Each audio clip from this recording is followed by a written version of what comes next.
So 5 years after the race, we're making our own Harrystyles cardigan.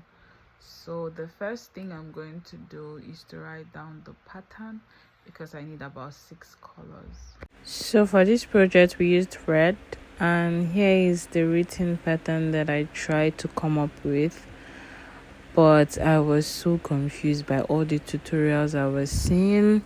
I was so confused. I didn't know how to number the rectangles that I needed to make, and then the number of colors that I needed. But yeah, I wrote down this, and then I found this online too.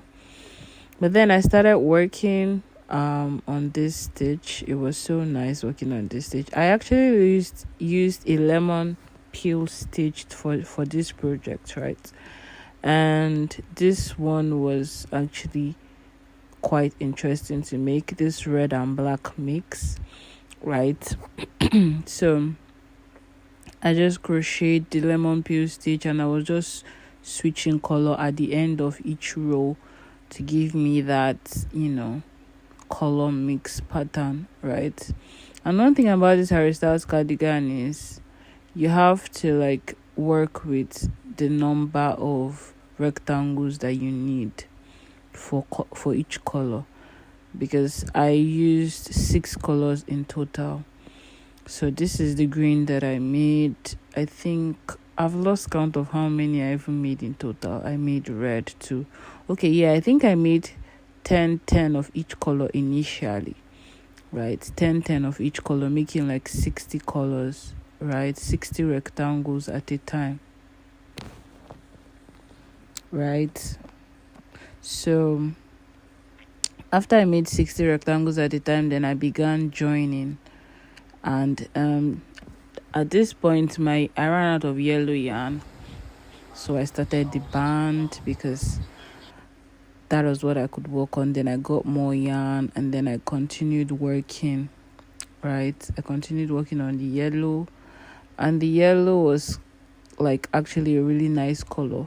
The truth about this yellow was I got another one, but that was not the shade of yellow I wanted. I wanted this gold, right? So I finally got it, and I continued working. Also the lemon peel stitch, right? And I think I did about, was it 10 rows each or 8 rows each? And then this is the orange. The orange is so, I love the shade so much. It's so beautiful, right?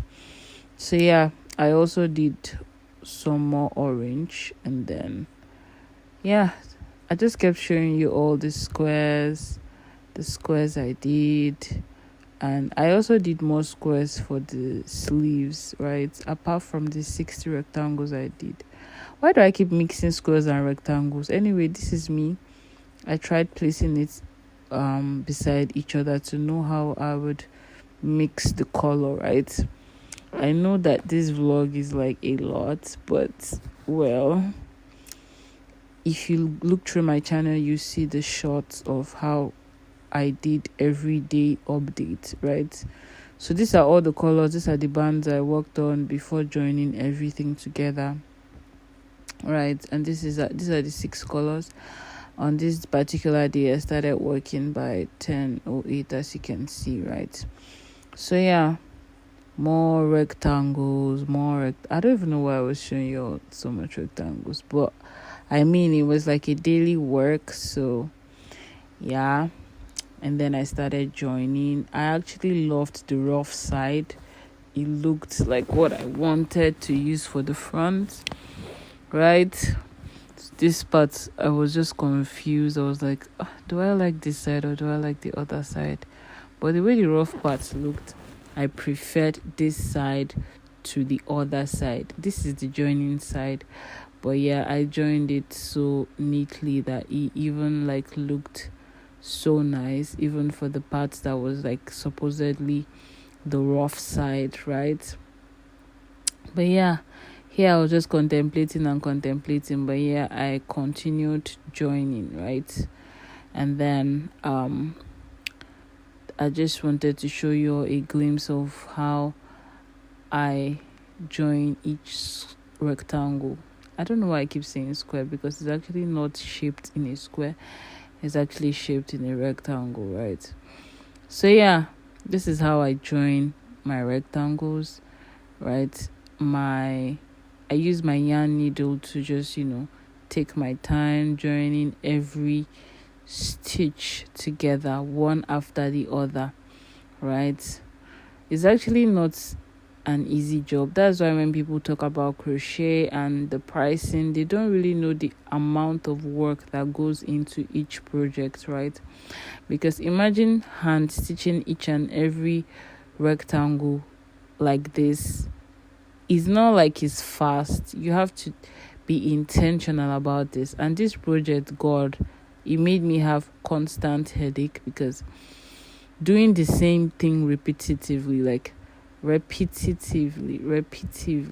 repetitively. Oh my goodness. Sorry. My English is failing me. But like doing the same thing like every single time, especially crocheting the same squares, joining, there's just something it does to your mental, like, I don't know, it just drains you when you're consciously working on something, right? So yeah, it took a lot to join. So in this clip, I just wanted to show you all how the method I was using to join my rectangles, right? And then yeah, progress. We had already joined the front to the back and the sleeve at this point, right? I was so excited, I could not wait to be done, right? This project is not a walk in the park. It takes intentionality to be able to create a cardigan like this, right? But I'm glad I did, because I've been meaning to make this cardigan since when it started trending in 2020. I'm glad I finally was able to make it. And then yeah, this was when I added the band for the waist and the band for the buttonhole, right? I was so happy because progress was being made. The only thing that was remaining here was the collar and the buttons, right? Ta-da! Whoop, whoop, whoop! It's finally ready, and I finally went for the side that was supposedly supposed to be the front. I don't know. Pardon my English.